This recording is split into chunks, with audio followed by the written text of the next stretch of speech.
رمضان يعني الفوازير، أكلات جميلة حلوة ولذيذة، مصرية وإيطالية، سورية وتركية وسعودية وغيرها. محشي وكشري تلاقي، سمبوسك وسجق وبيتزا برضو تلاقي.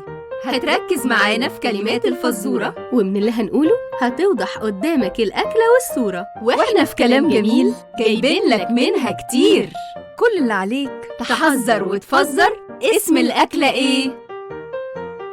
أكلتنا أكلة مصرية، أكلة في عمايلها منجزة وحكاية في طعمها. بنحطها ونفردها جوه رغيف العيش البلدي ونسويه ونحمصه على الوشين، وممكن ناكلها في الغدا أو في العشاء ومعاها مخلل وبطاطس محمرة.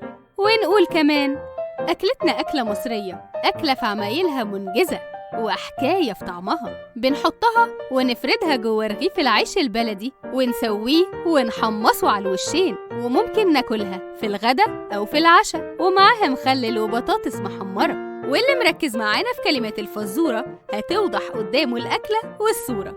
ها، يا ترى اسم الأكلة إيه؟